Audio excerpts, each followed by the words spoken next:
Aku hanya mempekerjakan para janda di sini. Mengungkap misteri kelam peternakan babi di Banyumas. Hilangnya banyak janda secara misterius. Saudara-saudara, pernahkah Anda mendengar sebuah tempat yang tampak biasa saja, tetapi ternyata menyimpan rahasia kelam? Di Banyumas, Jawa Tengah, ada sebuah peternakan babi, yang dari luar terlihat seperti usaha ternak pada umumnya. Namun di balik pagar tinggi dan bau menyengat kandang tersimpan kisah mengerikan. Satu demi satu para janda yang bekerja di sana menghilang tanpa jejak. Awalnya orang-orang di sekitar hanya menganggap itu hal biasa. Mereka pikir para perempuan itu pindah, menikah lagi, atau mencari pekerjaan lain. Tetapi semakin lama, semakin jelas ada sesuatu yang tidak wajar. Tidak ada kabar, tidak ada pesan, bahkan tidak ada satupun yang pernah kembali. Lalu, apa sebenarnya yang terjadi di peternakan itu? Mengapa hanya para janda yang menjadi korban? Dan bagaimana akhirnya misteri besar ini mulai terkuak? Tetaplah bersama saya, karena dalam kisah ini kita akan menyingkap satu persatu rahasia kelam yang tersembunyi di balik sebuah peternakan babi di Banyumas. Musim kemarau tahun 2022 membawa sinar matahari yang terik ke dataran hijau Banyumas, Jawa Tengah. Angin kering berhembus melewati hamparan sawah padi dan kebun teh yang membentang sejauh mata memandang. Dari kejauhan, suara ayam berkokok bersahut-sahutan dengan denting lonceng sapi yang sedang digembalakan oleh para petani desa. Kehidupan di Banyumas bagi orang luar terlihat tenang, damai, dan sederhana. Namun di balik ketenangan itu, ada sebuah tempat yang membuat orang kampung selalu berbisik-bisik bila menyebutnya. Tempat itu adalah peternakan babi milik seorang pria bernama Samamsul Anwar, yang lebih sering dipanggil dengan sebutan Pak Anwar. Ia lelaki paruh baya, usianya sekitar 50 tahun lebih. Wajahnya sekilas tampak lugu. Tutur katanya pelan dan sering terlihat mengenakan sarung ketika keluar ke warung kopi. Peternakan itu terletak agak jauh dari pemukiman warga. Untuk mencapainya, orang harus melewati jalan tanah yang berdebu di musim kemarau, atau penuh lumpur licin di musim hujan. Di kiri kanan jalan, hamparan kebun teh menghijau menambah kesan sepi. Gerbang besi tinggi berdiri kokoh dikelilingi pagar kawat dan pepohonan lebat, seolah menutup rapat pandangan dunia luar. Tidak banyak yang tahu apa yang benar-benar terjadi di balik pagar tinggi itu, kecuali suara lengkingan babi yang kadang terdengar hingga ke jalan desa. Yang membuat peternakan ini terkenal bukan hanya karena jumlah ternaknya yang mencapai ribuan ekor, melainkan juga karena cara Pak Anwar merekrut pekerja. Ia hanya menerima perempuan yang sudah menjadi janda. Mereka yang ditinggal suami karena kecelakaan, sakit, atau sebab lain. Kebanyakan berasal dari daerah jauh, Demak, Pekalongan, hingga Cilacap. Alasan resmi yang sering ia ucapkan sederhana. Perempuan-perempuan itu butuh pekerjaan dan ia ingin menolong. Kasihan mereka sendirian, butuh tempat untuk bertahan hidup. Begitu Pak Anwar pernah berkata kepada seorang tetangga. Awalnya, masyarakat desa melihat hal itu sebagai perbuatan mulia. Banyak orang yang merasa Pak Anwar berbeda dengan pengusaha lain. Sementara orang lain lebih suka mencari pekerja muda dan kuat. Dia justru memberikan kesempatan bagi para perempuan malang yang sudah kehilangan sandaran hidup. Bagi para janda miskin, tawaran bekerja di peternakan itu terasa seperti berkah. Mereka diberi makan dan tempat tertinggal sederhana, dengan gaji yang cukup untuk dikirim pulang kepada anak atau orang tua yang ditinggalkan. Namun seiring berjalannya waktu, bisik-bisik mulai muncul. Seorang pedagang sayur keliling bernama Buati kerap melihat wajah-wajah baru perempuan yang datang bekerja. Mereka biasanya tampak lelah, namun penuh harapan. Anehnya, beberapa bulan kemudian, satu persatu dari mereka tak pernah terlihat lagi. Mungkin sudah dapat pekerjaan lebih baik. Ada yang bilang mungkin ikut suami baru, jawab yang lain. Tetapi yang mengherankan, tak seorang pun dari mereka pernah kembali untuk sekedar menjenguk atau menyapa warga desa yang dulu mengenalnya. Kejanggalan itu membuat sebagian orang merasa tidak nyaman. Peternakan itu memang besar, tapi suasananya bikin merinding, ucap seorang ibu di warung kopi desa. Pak Anwar memang terlihat alim, suka membantu. Tapi kenapa pekerjanya selalu hilang begitu saja? Tanyanya sambil mengerutkan kening. Di tengah rasa penasaran itu, ada satu nama yang kemudian menjadi pusat perhatian. Siti Rahmawati, seorang janda muda dari Demak. Ia baru bekerja beberapa bulan di peternakan tersebut. Semula, ia rajin berbelanja kebutuhan sehari-hari di warung sekitar desa. Wajahnya ramah, sering tersenyum. Namun tiba-tiba, sejak beberapa waktu lalu, ia tidak pernah muncul lagi. Buati yang sering menjual sayur kepadanya merasa aneh. Biasanya si Siti beli cabai dan bawang setiap minggu. Kok sudah sebulan lebih tidak kelihatan? Gumamnya. Cerita tentang hilangnya Siti perlahan menyebar dari mulut ke mulut, menambah misteri seput. Nama Pak Anwar makin lama makin dikenal warga Banyumas. Bukan semata karena peternakan babinya yang besar, tetapi karena caranya merekrut pekerja yang sangat berbeda dari kebiasaan orang lain. Alih-alih mencari tenaga muda atau pria yang kuat, ia justru hanya menerima perempuan yang sudah menjadi janda. Setiap kali ada kabar tentang seorang perempuan yang kehilangan suami dan sedang kesulitan, entah di Demak, Pekalongan, atau Cilacap, akan ada orang suruhan Pak Anwar yang mendatangi mereka. Pesannya selalu sama, kalau butuh kerja, datang saja ke peternakan, ada makan, ada tempat tinggal, dan ada gaji bulanan. Awalnya, banyak yang menganggap langkah itu mulia. Pak Anwar memang beda, mau menolong janda-janda malang, begitu komentar orang. Namun, ada juga yang merasa janggal. Mengapa hanya janda? Mengapa tidak mempekerjakan orang lain yang juga butuh pekerjaan? Di balik penilaian itu, ada logika yang tak terucap. Janda lebih mudah dikendalikan. Mereka sering datang dari luar daerah, tidak punya banyak kenalan dan terpaksa bertahan karena kebutuhan hidup. Tanpa pilihan lain, mereka bekerja tanpa banyak tanya. Salah satu dari mereka adalah Siti Rahmawati. Hidupnya berubah drastis setelah suaminya meninggal dalam kecelakaan kerja. Ia harus menanggung 2 anak kecil, Aisyah dan Ahmad, dengan penghasilan seadanya. Ia sempat menjadi buruh cuci, membantu di warung, bahkan menjual kue keliling. Tapi semua itu tidak cukup. Ketika mendengar tawaran bekerja di Banyumas, ia melihatnya sebagai peluang besar. Meski ada yang menasihati agar berhati-hati, Siti tetap berangkat. Ia menitipkan anak-anak kepada ibunya, Hajjah. Aminah lalu menempuh perjalanan jauh menuju peternakan babi milik Pak Anwar.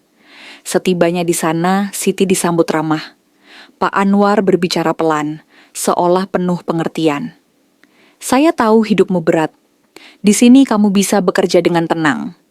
Anggap saja rumah sendiri, yang penting rajin. Insya Allah semua kebutuhanmu tercukupi, katanya. Kata-kata itu membuat Siti lega, bahkan sedikit terharu. Hari-hari awal pekerjaan terasa berat. Bau kandang menyengat, suara babi berisik, dan tenaga yang terkuras untuk membersihkan kotoran, serta menyiapkan pakan membuat tubuhnya letih. Tapi Siti bertahan, selalu mengingat wajah anak-anaknya, dan setiap kali bisa mengirim sedikit uang pulang. Hatinya hangat. Di peternakan, Siti tidak sendiri. Ada beberapa perempuan lain, juga janda, yang datang dari berbagai daerah. Mereka tinggal di barak sederhana, tidur di kasur tipis berjajar. Malam hari sering terdengar bisik-bisik tentang kerinduan pada keluarga, tentang masa lalu, dan tentang harapan di masa depan. Namun anehnya, tidak ada seorang pun dari mereka yang bertahan lama. Beberapa bulan bekerja, Siti menyadari bahwa nama-nama yang ia kenal satu persatu hilang. Bu Rina dari Tegal misalnya, tiba-tiba tidak ada, konon sudah pulang kampung. Lalu Mbak Sulastri dari Pekalongan, katanya ikut laki-laki baru. Tapi tak seorang pun benar-benar melihat mereka pergi. Tidak ada pamit, tidak ada kabar. Seakan mereka lenyap begitu saja. Hal ini juga diperhatikan oleh Buati, pedagang sayur keliling yang sering berjualan di sekitar peternakan. Ia heran karena wajah-wajah yang dulu rajin membeli cabai atau bawang darinya tiba-tiba tak pernah muncul lagi. Heran ya, pekerja di situ cepat sekali berganti. Baru kenal sebentar, hilang tanpa jejak, katanya sambil menggeleng. Yang makin membuat Siti curiga adalah sebuah bangunan di ujung peternakan yang disebut sebagai dapur pakan. Pak Anwar tidak pernah mengizinkan pekerja lain masuk ke sana. "Bahaya, mesin besar. Biar saya saja yang urus," begitu alasannya. Setiap malam dari arah bangunan itu terdengar suara mesin berderu keras. Kadang bercampur dengan aroma menyengat yang tidak biasa. Bukan hanya bau pakan ternak, tetapi ada sesuatu yang lebih tajam, membuat hidung perih. Siti beberapa kali ingin bertanya, tapi ia menahan diri. Ia sadar pekerjaannya ini satu-satunya harapan. Jika terlalu banyak bicara, bisa saja ia kehilangan mata pencaharian. Ia memilih diam, meski hati kecilnya terus diliputi tanda tanya. Di sela-sela rasa lelah, ia masih menyempatkan diri menelepon ibunya di Demak. Awalnya seminggu sekali, kemudian 2 minggu sekali. Namun makin lama frekuensinya berkurang. Siti sering berkata, "Sinyalnya susah, Bu. Kalau ada rezeki, saya kirim uang." Haja Aminah percaya, meski diam-diam hatinya khawatir. Bagi warga desa di sekitar peternakan, semua itu hanyalah bahan obrolan. Mereka lebih sibuk mengurus sawah dan keluarga masing-masing. Kehilangan seorang pekerja asing dari luar daerah tidak dianggap penting. Mungkin sudah pindah kerja, begitu anggapan umum. Namun di balik semua bisik-bisik itu, rahasia besar sedang bersembunyi.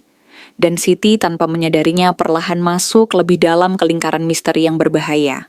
Di Banyumas, percakapan warga desa sering berpusat di warung kopi atau pasar pagi. Biasanya topiknya seputar harga gabah, cuaca, atau hajatan. Tetapi sejak beberapa bulan terakhir, ada satu tema yang selalu muncul di sela obrolan. Peternakan babi milik Pak Anwar. Awalnya, pembicaraan itu bernada kagum. "Hebat ya, babinya makin banyak. Katanya ribuan," ucap seorang bapak sambil menyeruput kopi hitam. Yang lain menambahkan, "Iya, dengar-dengar Pak Anwar juga baru beli mesin baru. Usahanya lancar." Semua mengangguk. Sebagian iri, sebagian bangga karena ada orang desa yang sukses. Namun, perlahan nada kagum itu berganti jadi tanda tanya. Para ibu di pasar mulai berbisik-bisik. "Kamu sadar nggak, pekerja di peternakan itu cepat sekali berganti?" tanya seorang ibu. "Betul. Dulu ada Bu Rina, terus Sulastri, lalu sekarang Siti. Tahu-tahu mereka hilang begitu saja," sahut yang lain dengan suara pelan. Di antara mereka, Buati yang paling sering bersuara. Sebagai pedagang sayur keliling, ia paling akrab dengan para pekerja. Ia tahu siapa yang suka beli cabai lebih banyak, siapa yang gemar menawar harga.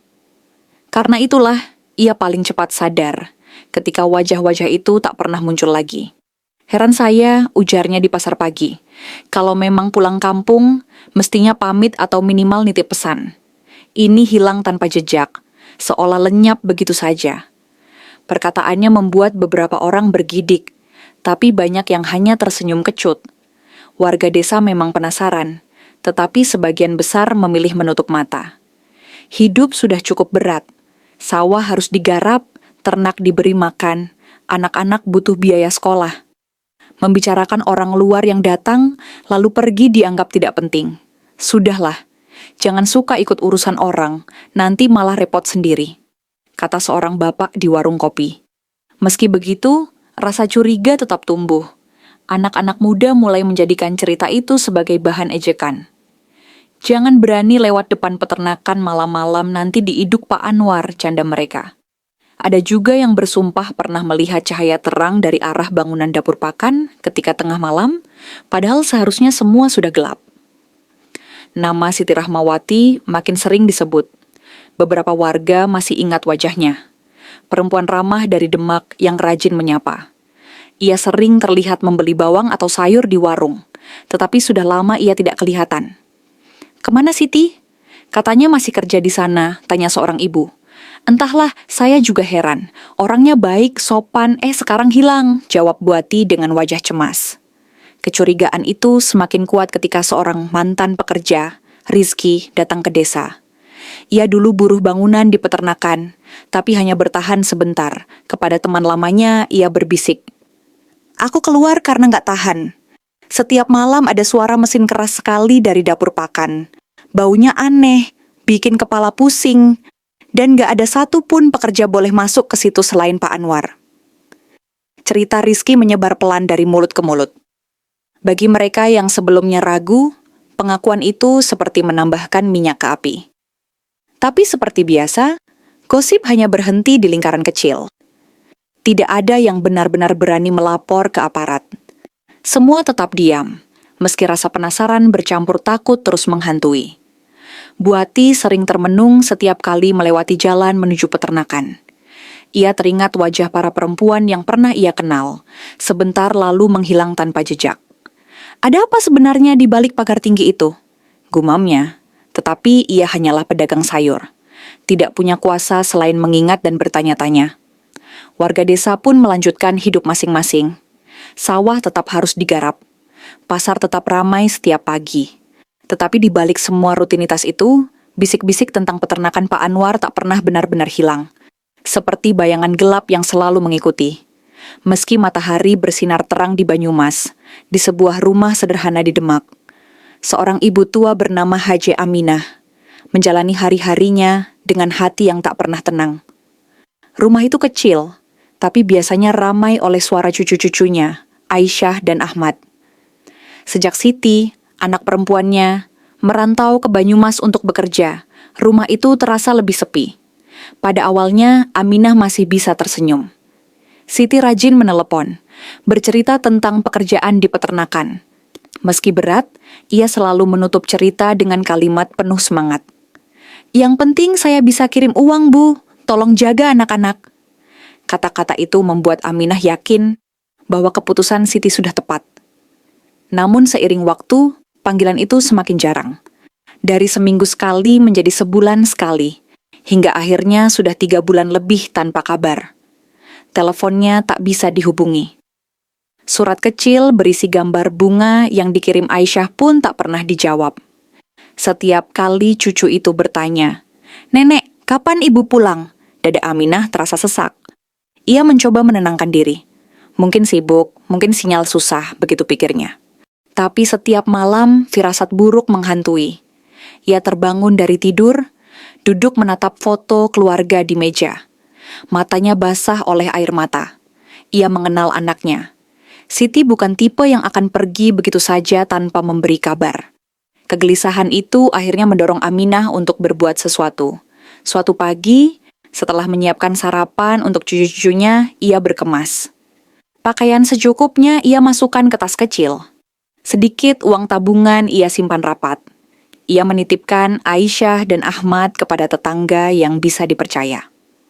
Dengan langkah berat, ia berangkat menuju terminal bus. Perjalanan menuju Banyumas terasa panjang.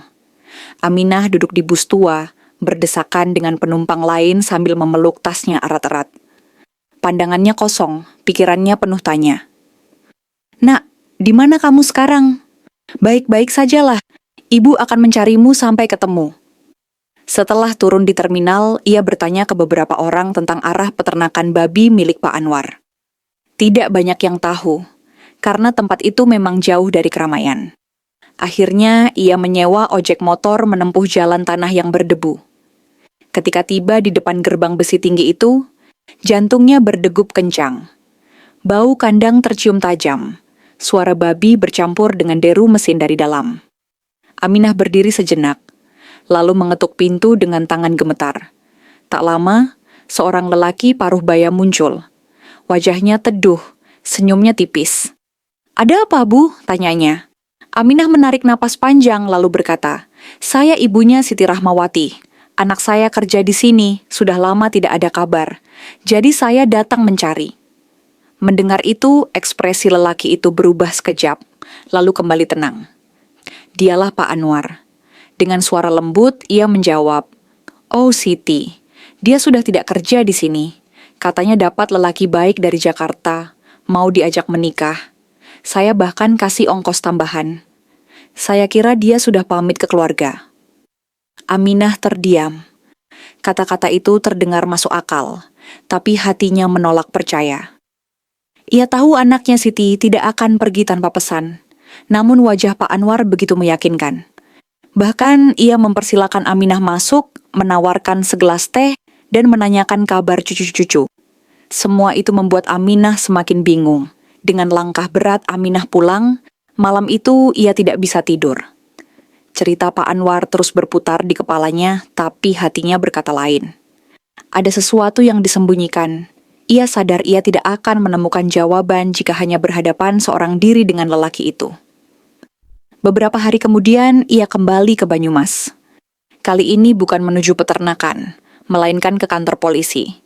Duduk di ruang tamu yang sederhana, ia menulis laporan dengan tangan bergetar. Ia menceritakan hilangnya Siti, firasat buruk yang ia rasakan, dan kecurigaannya terhadap Pak Anwar. Kertas itu penuh dengan coretan sederhana, tapi setiap huruf lahir dari hati seorang ibu. Laporan itu menjadi awal dari sebuah perjalanan panjang penyelidikan yang kelak akan membuka tabir gelap di balik pagar tinggi peternakan Pak Anwar. Laporan Hajah, Aminah diterima resmi oleh polisi Banyumas. Petugas yang membacanya menatap wajah ibu tua itu dengan rasa iba, lalu berjanji akan menindaklanjuti. Walau sederhana, laporan itu jelas. Anak bernama Siti Rahmawati terakhir diketahui bekerja di peternakan babi milik Pak Anwar. Kini tidak ada kabar berbulan-bulan. Beberapa hari kemudian, 2 polisi berpakaian sipil mendatangi peternakan. Mereka disambut langsung oleh Pak Anwar di gerbang. Lelaki paruh baya itu tampak tenang. Senyumnya tipis seperti biasa. Selamat siang, Pak. Kami menerima laporan mengenai seorang pekerja bernama Siti Rahmawati. Kami perlu memastikan informasinya, ujar salah satu polisi. Pak Anwar mengangguk pelan. Oh, Siti, iya, memang sempat kerja di sini, tapi sudah lama berhenti. Katanya mau ikut seorang laki-laki dari Jakarta. Ia pamit baik-baik. Saya bahkan memberi sedikit uang tambahan untuk ongkos. Saya kira keluarganya sudah tahu. Nada suaranya terdengar mantap tanpa keraguan. Polisi kemudian meminta izin melihat kamar tempat Siti dulu tinggal. Anwar menunjuk ke sebuah barak sederhana. Ruangan itu kosong, hanya ada kasur tipis. Tidak ada barang pribadi. Setiap kali pekerja keluar, kami bersihkan kamarnya, jelas Anwar singkat. Pemeriksaan dilanjutkan dengan melihat sekeliling peternakan. Dari luar, semuanya tampak normal. Deretan kandang babi, pekerja yang sibuk, bau menyengat yang khas. Tidak ada tanda-tanda mencurigakan. Salah seorang polisi mencoba bertanya, apakah ada dokumen atau catatan tentang pekerja? Mungkin KTP atau kontrak. Pak Anwar menggeleng. Kami usaha kecil, Pak. Tidak ada kontrak resmi. Orang datang, kerja, lalu pergi. Semuanya sederhana saja. Jawaban itu terdengar masuk akal dalam konteks pedesaan, di mana administrasi sering longgar. Setelah hampir 1 jam, polisi pamit. Catatan mereka hanya berisi keterangan singkat. Subjek pernah bekerja di lokasi. Menurut pemilik, sudah berhenti 3 bulan lalu. Tidak ditemukan barang pribadi. Tidak ada saksi langsung keberangkatan. Di kantor, laporan itu dikategorikan sebagai kehilangan sukarela. Seseorang yang kemungkinan pergi dengan keinginan sendiri tanpa memberitahu keluarga. Bagi aparat, hal ini tidak jarang terjadi. Banyak pekerja perempuan dari daerah miskin memilih jalan baru dalam diam.